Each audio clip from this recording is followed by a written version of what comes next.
Well, good morning, Gaziantep. Good morning, Turkey. Great to see all your smiling faces.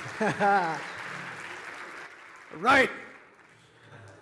So they have asked me to talk about innovation, but I want to talk to you actually about flashlights. And I want to ask you something. How many of you, if the power were to go out right this moment, have a flashlight that you could power up? Anybody have a flashlight on your person? Yeah, on your iPhone, right? Or on your Samsung. Who else has a flashlight? Yeah. So this morning I want to start us off by telling you a little story about a time when I really needed my flashlight and I didn't happen to have one. And I'm seeing some folks out here that don't have headsets, and maybe it would be easier for you to listen. And perhaps you could, if you want to, you can go outside and get a headset. So I'll leave that up to you, but if it would be easier for you to listen to me through a headset, because my Turkish is not very good.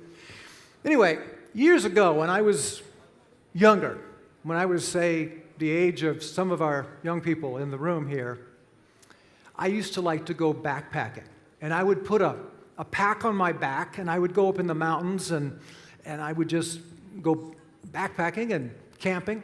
And so once upon a time, I was up in the Grand Teton Mountains of Wyoming in the United States. And I'm hiking along. It's getting toward the end of the day. And so I pulled off the trail. I made a little supper. I pitched my tent. And having some daylight left, I decided I would check out the neighborhood. So I hiked across this meadow, hiked down the side of the mountain a ways, and I came upon this beautiful high mountain lake. I mean, it was stunning. It was about the size of this room. And so I sat down on the log, and I watched the sunset at the far end of the lake. And when I got up to go back to my tent, I noticed that it had gotten dark all of a sudden. It was as if somebody had just turned out the light. Well, I got over to that clump of pine trees, where I just knew my little tent, my little shelter for the night was going to be, but I could not find it. Couldn't find it anywhere. And so basically, after trying to search for that tent for a long while, I spent the night sleeping under a pine tree with a Forest Service map as my blanket.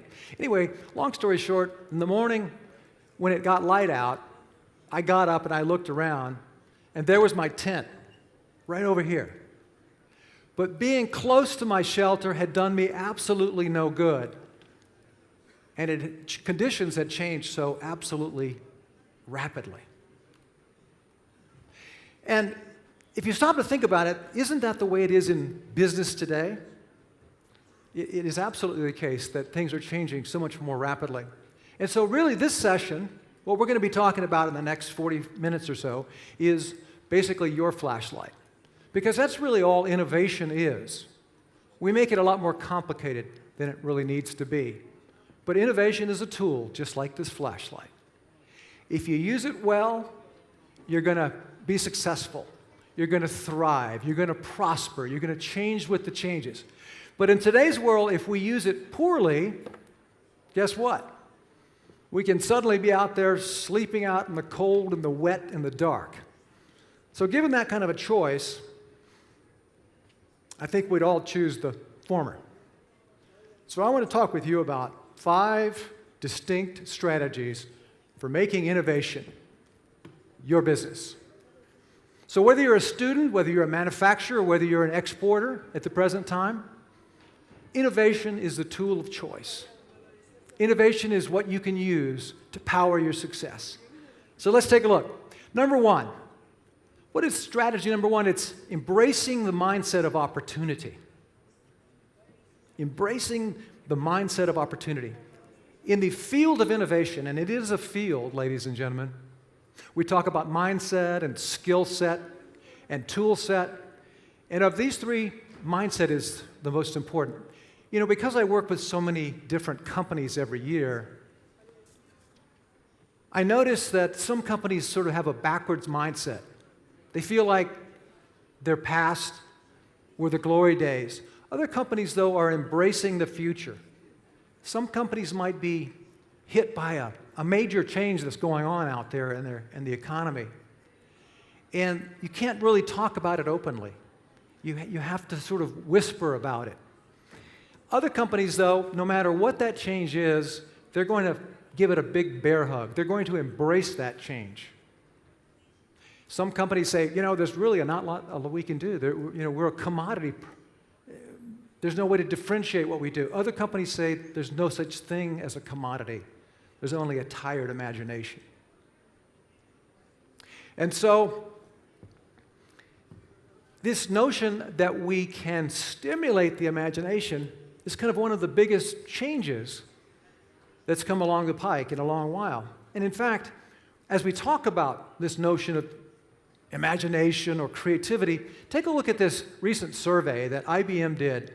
They went out and asked executives, like right here in the room, they said, you're the chief of your company. What's the most important leadership quality?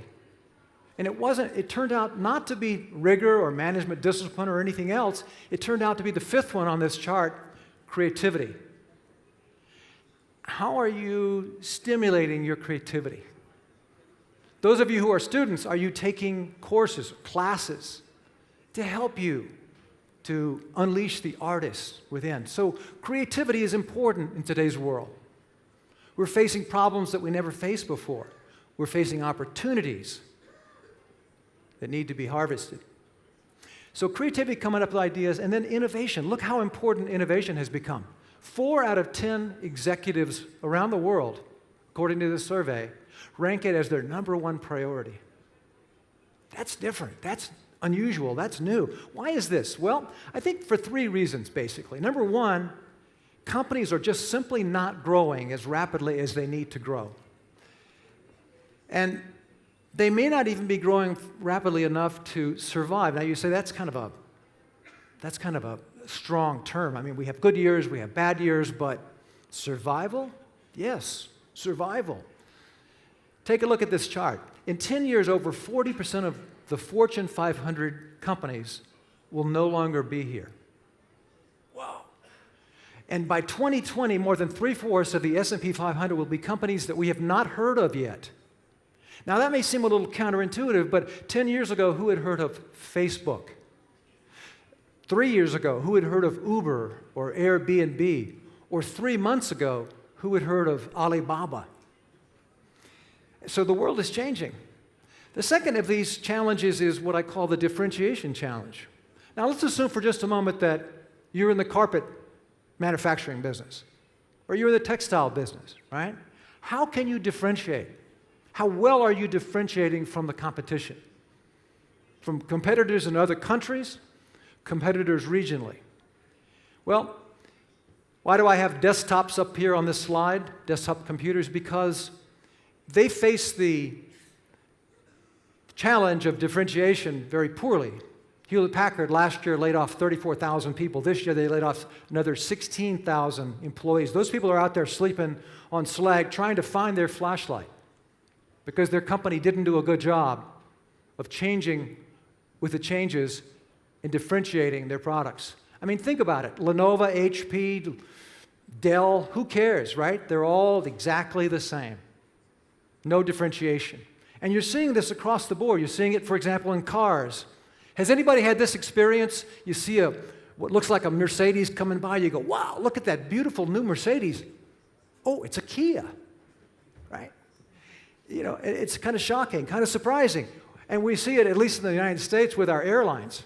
They're all terrible, so who cares? It's all just a price game, basically. The third challenge, though, is one you're probably hearing a lot more about. Disruption. Are you hearing that term? Yeah. Companies can get disrupted. They're just driving along or hiking along the trail, and all of a sudden, boom, you're BlackBerry, right? You disappear. You're Nokia. You're Blockbuster. Gone. That never used to happen. Yeah, I mean, when Clayton Christensen at Harvard University started writing about this notion of disruption, it was a very isolated phenomenon 15 years ago.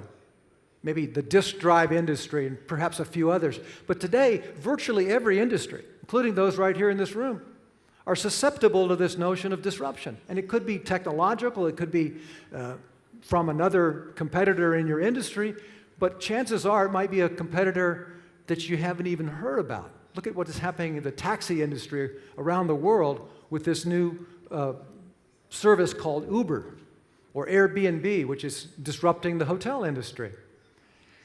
I love this one, CompUSA. They were an electronics retailer in the United States. Look at that tagline. We got it, we get it. I guess today they would have to say, and we blew it. But folks, it's easy to blow it in these times if we're not on our guard, if we're not on our game. So over the next 3 to 5 years, it's not a matter of if we innovate, it's a matter of how effectively, how comprehensively, because it can't just be new products. We know that. It's got to be more than that. And how rapidly is your company innovating? So let's take a look. You know, one of the things that my company does is we benchmark what we call the Innovation Vanguard. We study the best practices of some of the world's most innovative companies. And then we help our clients to profit from change and from their lessons learned. And let's just take a look at some of these practices, because these companies all do innovation very, very differently. They have very good variance and uniqueness, but these 5 fundamental principles undergird what they do. For example, number 1, they make it a strategic imperative. These are companies that 4 out of the 10 of those executives, 40% of those executives say it's number 1. That's the kind of company that we're talking about when we talk about these best practices. They know where they want to go, they know where they want to grow. And everybody in that company is aware of that strategy. Second, they manage ideas as assets. They have idea management systems. They treat ideas as future revenue, profits. And so they nurture those so that no good idea ever gets lost or falls in the hands of competitors because we didn't do something with it.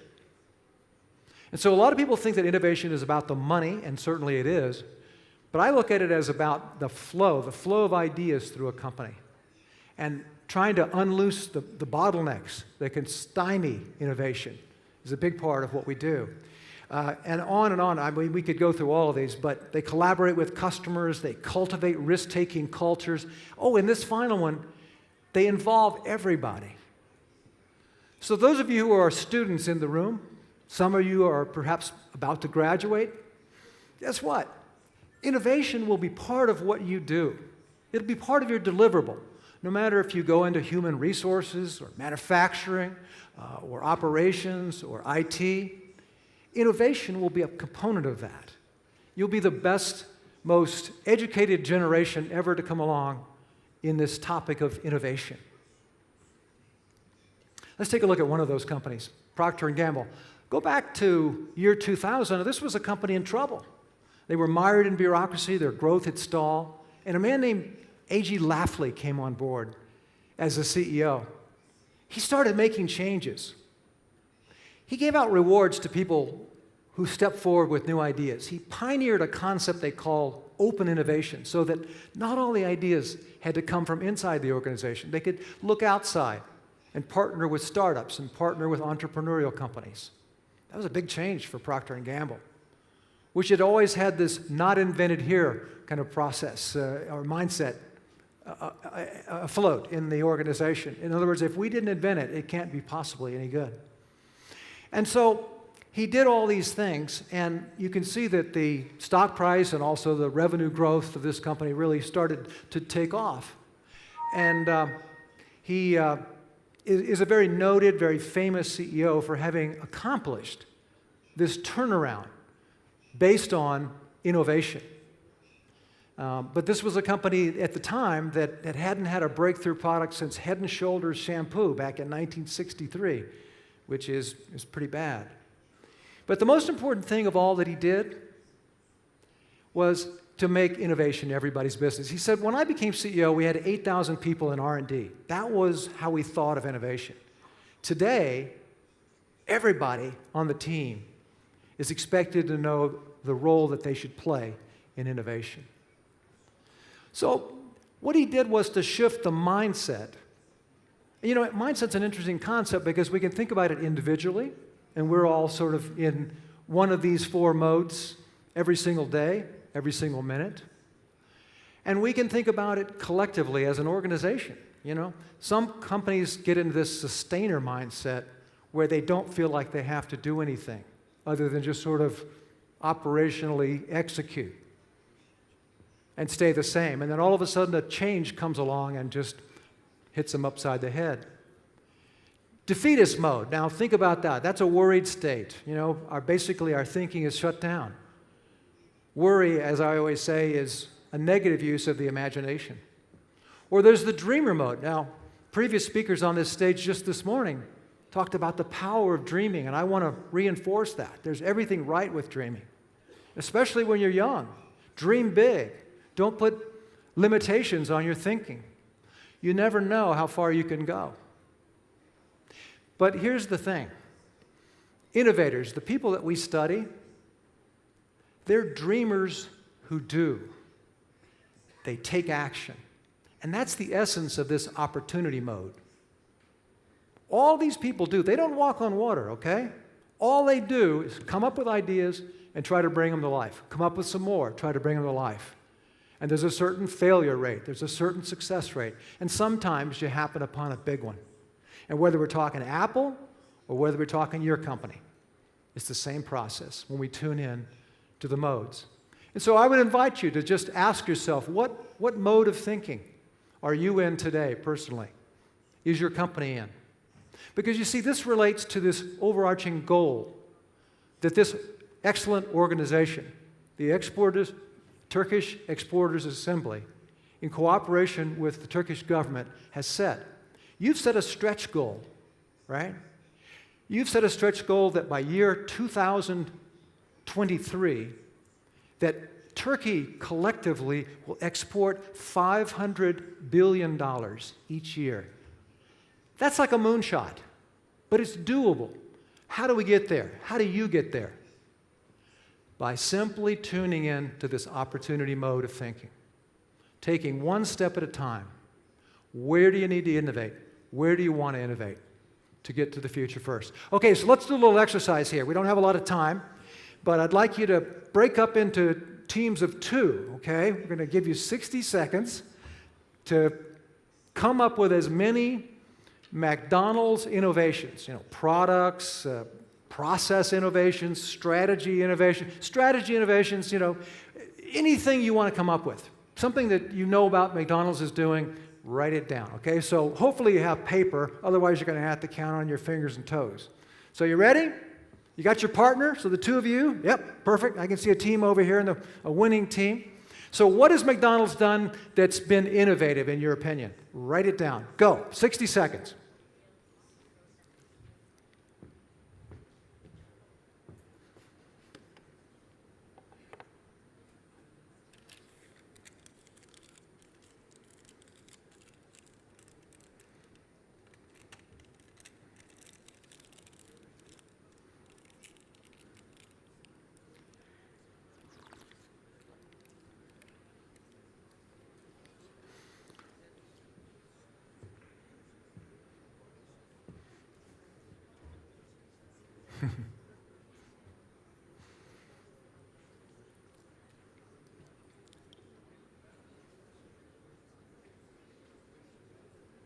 Ten more seconds. And stop. All right, did anybody, those of you who are actually writing, as opposed to counting on your fingers, did anybody come up with more than 5 in 60 seconds? Yeah? Anybody? No? 4, 3, 2, 1? 3? Bingo. Okay, so just yell out one McDonald's innovation that you guys came up with. Really loud so everybody can hear you.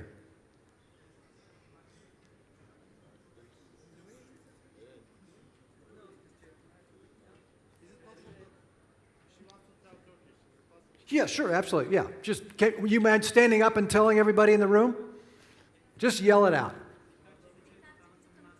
What did she say? She says it's like attractive effects. Okay, attractive effects. We'll go for that. Very good. What else? What else? Anybody else? Yes. Happy Meals. Did anybody else think of that? What did you think of? Toys, yeah. Okay, good, exactly, for the kids, right? Yeah. What else? Yes. Okay. Some sort of fish product, I think is what you're saying. Yeah. It's a little hard to hear up here. Okay. All right. Go for that one too. Good. Look at this. Look at that. Now we're starting to wake up here. This is great. This is great. All right. So what's the point here? Why are we doing this silly exercise about McDonald's? Well, simply because this company happens to be in a lot of places, and so it gives us a standard example. But see, some of you came up with product ideas, you know, the Big Mac or McMuffin or Happy Meals or whatever. That's the deliverable, right? If you're in carpets, that's your deliverable. That's your product. If you're in the service industry, maybe you're in banking, that's still your product. Then there's this thing called process, and that's what goes on behind the scenes. That's how you become more efficient, use technology, etc. Those are process innovations. If you're in manufacturing, maybe you automate, maybe you upgrade your technology, your equipment. So that's all in that realm of process, driving out cost. And then the strategy realm, that's your branding. That is the way you go to market differently, like Dell did in its time, you know, leapfrogging over the wholesalers and the middlemen just to going direct to the consumer. So there's a lot of innovation going in this realm. This is marketing. It's how you price. There's a lot of innovation going on in that realm, right? So if we fill in the blanks, you know, here are a couple that my team in California came up with just for fun, but you get the idea there. Now, I'm not concerned about McDonald's this morning. I'm concerned about your company, those of you who are from the company environment. I know we got a lot of students here, but think about your future company. How about that? So what's going to be your next breakthrough idea? And if you're a student, what's going to be your career breakthrough? Because coming up with that, figuring out what you are interested in, what is really your passion in life, you see, that's your innovation right now at your stage of life. And that's not unimportant. Because there's nothing sadder, to be honest about it, that someone who gets into their 40s or 50s or even 60s and they haven't figured out what really makes them happy to do. So think about that. I encounter people all over the world, young people, that have never really found what it is they want to do. So number one, mindset, opportunity mindset. Just by being here today, you afforded yourself the opportunity that maybe there was some learning that you would take place out of this meeting. Second, I want to get to the second concept or the second strategy this way. Have you had a there's got to be a better way moment? Anybody had one of these moments where you just see the way something is working? I was looking at the thermostat in my hotel room here and realizing there's got to be a little bit better way to figure this thing out because I was having trouble with it. But I'm tuned into that because I'm an innovation consultant. You see, most of the time what we do, if we don't have innovation training, is we just sort of ignore these kind of things. And what innovators do is they pay attention because there could be an opportunity there. Because what's going on is we're assaulting an assumption in that moment. And if you think about history, it was the people who assaulted an assumption that the way things are is the way they got to be, and then went about and changed those, whether we're talking Edison or the Wright brothers or Steve Jobs, that really changes things. I mean, for example, this guy. I'm not sure if any of you recognize him off the bat, but that's good old Christopher Columbus. He happened to go against the prevailing wisdom, the assumption of the time and he said, no, I think if we go west here, we'll get to the east. And people said, you're crazy. And he got back from discovering the New World, and they had a banquet in his honor. And people were visiting with the great admiral. He was sitting there at the head table. And somebody had the temerity to ask Christopher Columbus, they said, sir, you're the guy that discovered the New World, but frankly, couldn't any number of navigators living today have done what you did? And Columbus took an egg from the table in front of him, and he said, you know, is there anybody here that can balance this egg on its end? And people try it. And by the way, does anybody in the room happen to have an egg, maybe from breakfast with you? Sometimes people have eggs, they carry them. You sure? Look in that purse. Come on, there must be an egg here somewhere in this audience of 600 people. Do you have one? Oh my goodness! Oh my gosh! Look at this. Thank you very much. Oh my gosh, what a surprise. Shocking. You're putting away the iPhones now. Check this guy out. What's going on here? Thank you. Wow. Terrific. So, yeah, I wish I had a flat surface here. Maybe I'll turn this. Well, let's see. This is going to really upset the crew in the back. I'll fix it, guys. You have to be in the moment, though, right? So, bring that camera in here. There we go. Yeah, here we go. So, they said, can you balance this egg on its end, right? And of course, an egg will fall over. There we go. Look at that, folks. This is like live television. And so Columbus takes the egg back and he smashes it down until it's made to stand. Stay. And somebody said, well, anybody could have done it that way. And Columbus said, yes, if they'd only thought of it that way.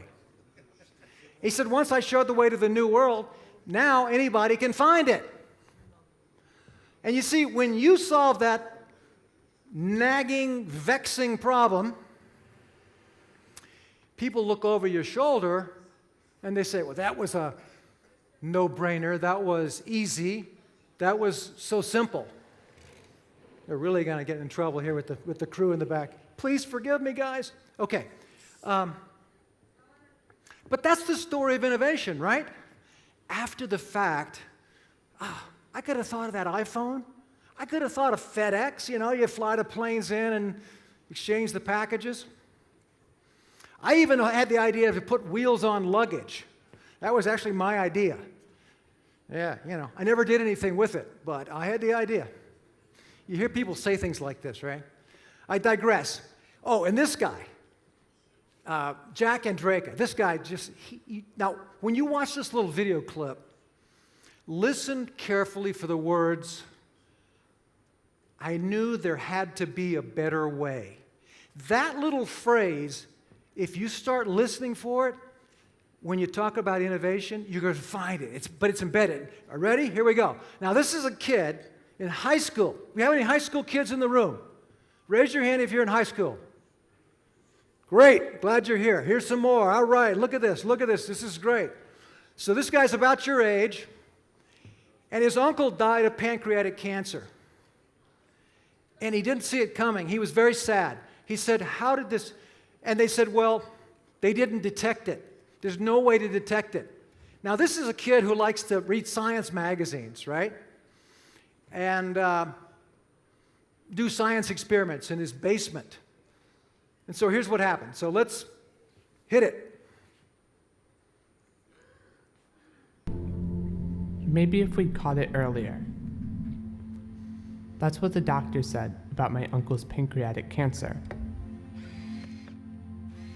Like that was even possible with the testing they had.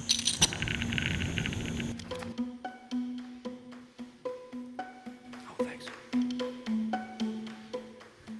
I was sure there had to be a better way. When Jack told the family what he wanted to do, we all mocked him and we discouraged him strongly. We said, that's nothing that a kid in high school can do. I was pretty sure I had found a new way to detect pancreatic cancer. So I emailed 200 professors, anyone who had anything to do with pancreatic cancer. I had 199 rejections out of 200 people. It seemed like the entire world was just telling me no. However, out of all those rejections, I had one lukewarm maybe. And after 3 months, I finally nailed down an interview with him, and I got the lab space I needed.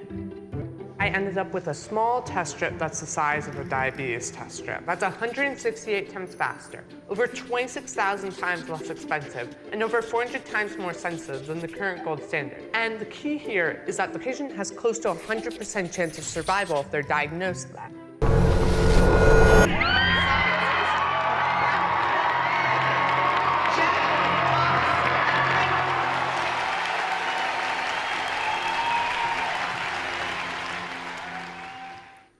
We actually have somebody here from Intel who's going to speak to you later. Gordon Moore was one of the founders of Intel Corporation, and they have a science prize. But notice the words, right? You saw it, remember? He said, I just thought there had to be a better way. And I've interviewed hundreds over my last 25 years, hundreds of innovators, and they all come on that term. I just knew, I just felt in my gut, and then they went with that and created a world-changing opportunity. So, let's move it on here. So innovations come in, or assumptions, I should say, come in three types. And the one in brown are company assumptions. The one in purple are personal assumptions. And the one in yellow-green are industry assumptions. And sometimes we really unpack these because it's amazing how industries get stuck in their thinking. But let's talk about some quick ways to sort of unleash our assumptions and do away with them. One is to become aware of our own assumptions. This is the humility part. You know, there's an ancient proverb that says, remove the plank from your own eye, the beam from your own eye before reaching over to remove the speck from your neighbor's eye. And I think that's a very apt statement when it comes to assumption assaulting. I can see your assumptions, but I have a trouble seeing my own. Another is to encourage people to think big. And I thought the minister did an excellent job this morning of encouraging all of us to think bigger. And that's what this whole goal, this stretch goal that has been set for Turkey. Number 3 is ask for a third option. I mean, those of you who are in leadership, if one of your people comes into your room, to your office and says, you know, boss, we can go one of two ways here. You want to acknowledge those two ways, but you also want to ask them, well, those are good, but what would a third option be? And then just be quiet and let them think. And I find quite often that people have something else rumbling around there. They just have to be asked before they'll share it. We want to look for solutions outside our own industry, outside our own country. We want to do more benchmarking. It's just the way it's got to be in this day and age. And fifth and finally, we want to ask different questions. If everybody in your industry is basically assuming certain things and asking the same questions, well, I'll give you an example. Go back with me in your mind to the depths of this thing called the global financial crisis. Talk about a major upheaval, a disruption. And let's assume for a minute that you were in the car business. Well, during this period of time, sales were down 30 to 50% for the big four automakers globally. But they were up at one company, Hyundai. What did they do? Well, they asked a different question. See, everybody was asking, what do we need to do to move more cars? And they were relying on the old methods, but the old methods weren't working, like rebating or discounting, if you will. But Hyundai, North America, asked a different question. They said, why aren't people buying cars? And there the answer produced some fresh thinking. Oh, they're not buying cars because they're afraid in the next 12 months they'll lose their job. Oh, okay. So if that's the case, why don't we offer something that we've never thought to offer, a 1-year, no-cost return guarantee? If you lose your job in the next 12 months, you can bring the car back. We'll take the car back. They'd never had anything like this. And sales at Hyundai North America were up 14% during this period. That's what we mean by the power of not only asking a different question, but essentially assaulting the assumptions that hold us back. So number 1, it's your mindset or attitude. Number 2, are you assaulting assumptions? Have you created an environment in your company where anything can be discussed? Number 3, are you thinking ahead of the curve? I remember when I was learning to drive, and my dad let me steer the car. And I was driving on this mountain road. I don't know exactly why he let me drive on this particular road. And I got going fairly fast. Now, he was sitting up there beside me, and I start running off. I start losing control of the car. I mean, we were going to go off the road there because the car was starting to steer itself. And he just sort of reached over, put his hand on top of mine, and steered the car very gently back on the road. And he said, steer the car, Robert, and look farther up the road. And I never forgot that, because that's what we all need to do. If you look just right outside your windshield, you'll overcorrect. You'll have a wreck. But if you look farther up the road, so what are we talking about? We're talking about keeping your flashlight on the future. We're talking about tracking the trends.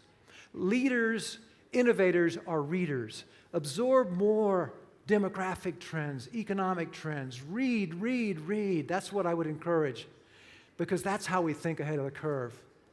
That's what this guy did, Steve Jobs. You know, in this book, and I encourage all of you who are interested in the field of innovation to read this book. He's the guy that did the iPhone and Pixar and the iPod and so forth and so on. He died about, 2-3 years ago. And he's sort of a historic figure already. And part of the reason is this book was so wonderfully written by Walter Isaacson. But why Isaacson makes the point that he doesn't believe that Steve Jobs was a genius. No, he's not a genius like an Einstein had a huge IQ. But he had a unique perspective and a strong will. And he married two things that are very, very important in our modern global society to marry. And one is not only the technology, the technical, but also the emotional, the branding, the intuitive. And so when it came to looking at the cell phones that were out there, he said, we can do better than this. He said, there's got to be a better way to do this. And he set forth to do just that. Now, if you had worked for Steve Jobs, was he an easy person to work with? Absolutely not. He was very demanding. He was very grumpy.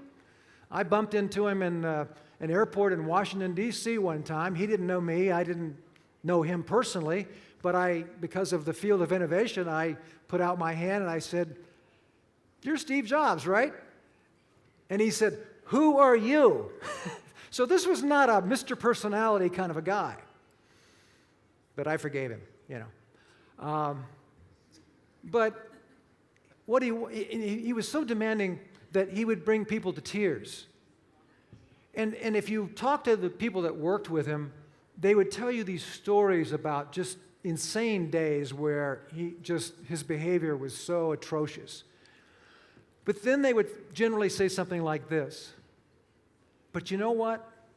He got me to do things that I probably never would have done because he pushed me.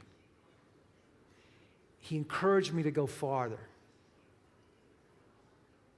So, good book, a good thinker ahead of the curve. Number 4, fortify your idea factory. How many of you took a shower to start your day this morning? Let's get those hands up here. All right, look at this. Now, second question. And how many of you got an idea in the shower this morning? Anybody? I see some smiles. I don't know if I see a big hand there on that one. All right, let me ask you this way. How many of you quite often feel like you get some of your best ideas in the shower? You just go in there and turn on the water and ideas start percolating. Anybody? Yeah. So guess what? We're just talking about your idea factory. Now, as your honorary coach this morning, I gotta tell you something. There's a big thing assaulting your idea factory, and it's not good. It looks something like this. And if we don't watch it, it'll definitely take a toll. Many of us in this room, all right, how many of you right now are checking some sort of device, or you're on your device and you're also listening? Okay, all right. Anybody else? Okay, good. Thanks for admitting it, by the way. Most people don't admit it. That's called multitasking. We're checking our devices, according to research, 74 times a day. And I want to just reaffirm what the minister was saying, because I think what he was basically saying is that we're over-communicated, we're overstimulated, some of the managers and leaders in the room are overscheduled, and a lot of us are overwhelmed. And it will take a toll on our idea factory. You see, this sort of conspiracy is against you doing your best thinking, your own thinking. Don't let others do your thinking for you. There are dots that you can connect.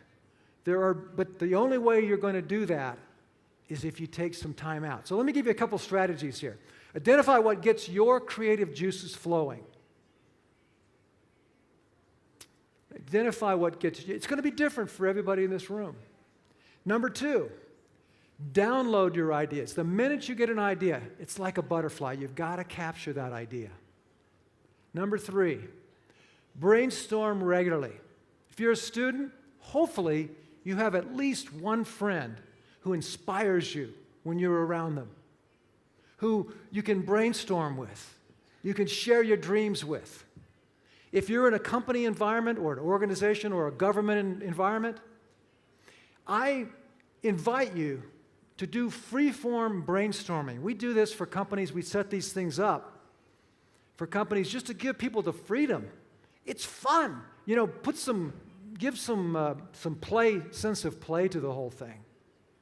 But there are more ideas. My premise, folks, is that there are more ideas out there than we ever surface. And we got to fuel that idea factory, and this is the way to do it. And number 5, and finally, we as leaders need to make innovation everybody's business. The day when you as a leader could have all the good ideas in your company, those days have come and gone. And so today, your success increasingly will be dependent upon tapping the good ideas of your employees. And it's such a privilege to be with you today to have all these young people, your future employees perhaps, at least those who don't go into a startup and start their own company. So what a great privilege to have a diverse group like this, where we have people just starting out in their careers, just finishing their education, together with some of Gaziantep's and this region's top business leaders and manufacturers and exporters. And so my strong advice to you is to figure out ways to involve these young people, to figure out ways to involve your entire staff. I kept talking to leaders over the last decade, and I kept hearing this sort of common refrain.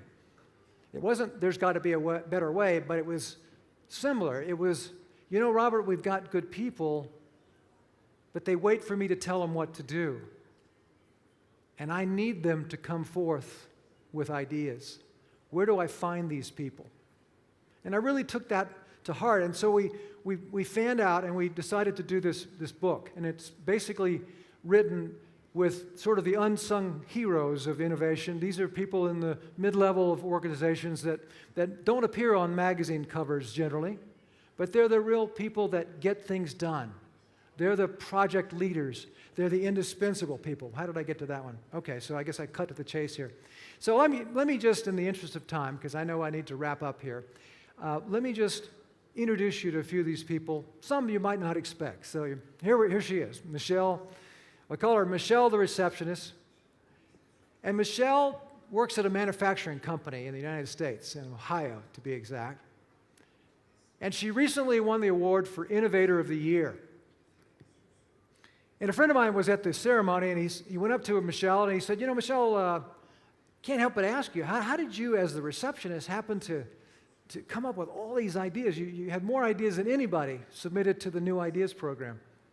And she smiled, and she said, well, I've got a secret method. She said, because I'm the receptionist, I'm on the phone with people all day long.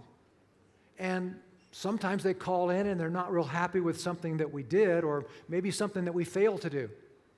And she said, when that happens, I don't get defensive. I just take down their story. And then she said, I love to ask them my favorite question. My friend said, well, what is that? She said, and what do you think we should do so that this never happens again? And of course, they tell me, and I write that down, submit that to our New Ideas program, and boom, that's how I got the award. You see, Michelle understands something very fundamental here about the world we're living in. Innovation's not something you do after you get your work done. Innovation is how you approach your work. And so it's our job as leaders to really connect people with that concept, that no matter what you do, whether you're in IT or whether you're in manufacturing or operation or HR or training or whatever you do, that there's a better way to do it, perhaps, if we just keep hanging out in that opportunity mode. This is Brent Gow. I'm going to kind of helicopter over Brent, but he figured out a way at Starbucks to lower the cost of doing payroll. You know, we often think a boring department like payroll, you know, that person is just going to do the same thing they've always done, but not with Brent Gow. And he won Payroll Person of the Year. And then there's Marissa Meyer, who started out, she was employee number 13 at this little company called Google out in Silicon Valley. And she realized, because she has innovation skills and because she's developing those skills all the time, she realized that her unique contribution at Google was not just to be another engineer. They had a lot of engineers. But hers was to have this unique perspective. And so when you look at the homepage on Google, right, it's calm, it's non-commercial, there are no banner ads. Imagine all that real estate, how many eyeballs look at that every day and how much they could make off of that. Why not? Why didn't they do that? Why did they go a different way? Because of Marissa Meyer. She was in charge at the time of search products and user experience. And she had this intuitive feeling that the brand of Google had to feel that non-commercial like that. And today, of course, as many of you know, she is now the CEO of Yahoo, and she makes $36 million a year. The point is, folks, that, and especially here to the students, the point is that if we develop these I skills, right? If we develop our I skills, if we don't think, well, gee, I'm not Steve Jobs, I don't have all of these skills. If we become better collaborators, if we work on sort of tuning up our idea factories, if we assault assumptions on a daily basis, if we're opportunity oriented, if we are willing to step forward and assert our ideas and to build the buy-in for our ideas and do the hard work of proving the efficacy of our ideas, then we develop these skills.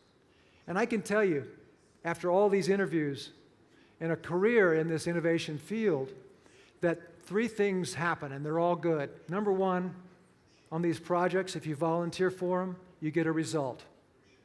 You do what you set out to do. You turn vision into reality. Second, your reputation is enhanced. At Whirlpool, they call this internal fame. When you innovate in Whirlpool, word gets around. And number 3, residuals. It's the gift that keeps on giving. Throughout your life, you're recognized for these achievements. So 2 more things, folks, and I'm done. 2 quick pieces of advice. Number one would be to continue to take a lot of showers. And finally, number 2 would be to keep that flashlight firmly on the future. Thank you very much. Thank you. Thank you, Turkey. Thank you, Robert. Hey. Thank you for this nice speech. Actually, don't forget. Okay. Tim TV, there's a TV by Tim Association. It's live over there on internet, and I keep getting messages how great your speech was. But, you asked for high schoolers. There are 2 high schoolers over there. They volunteered to take our picture. All right. And they don't really speak English, but... Okay. They're high schoolers. They were brave enough to sit in protocol. Wonderful. High So- school journalists. No. Okay. Aren't they great? And they're from Gaziantep Ticaret Odası Lisesi. Wonderful. Wow. Gaziantep Ticaret Odası Good luck to Lisesi you. öğrencilerine bir alkış lütfen.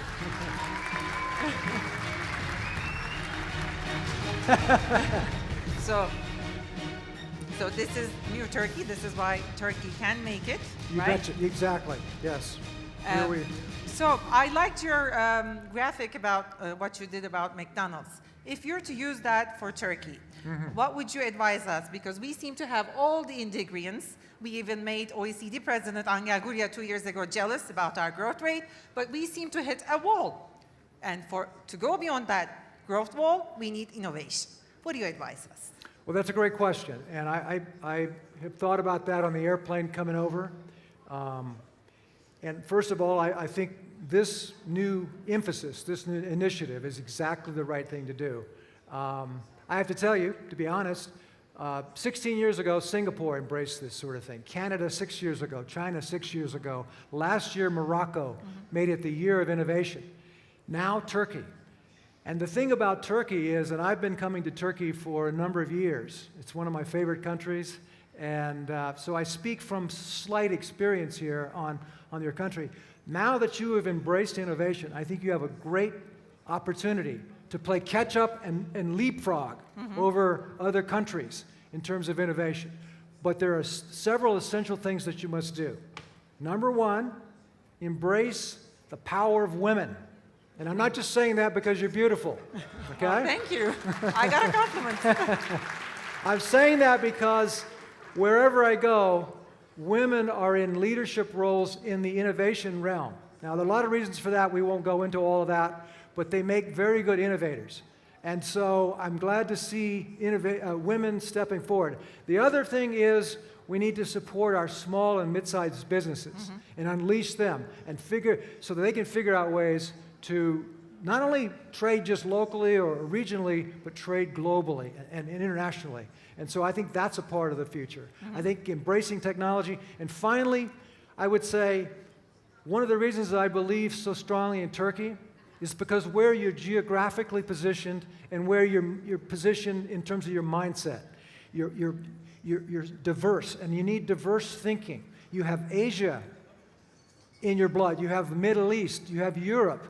And harnessing all these things together is a powerful, powerful force. So the power of women, the diversity, all of those things, I see Turkey rising on this list of most innovative countries. So. Well, thank you for those tips. Power to women, power to diversity. What else Pleasure. can I say? Pleasure. Thank you.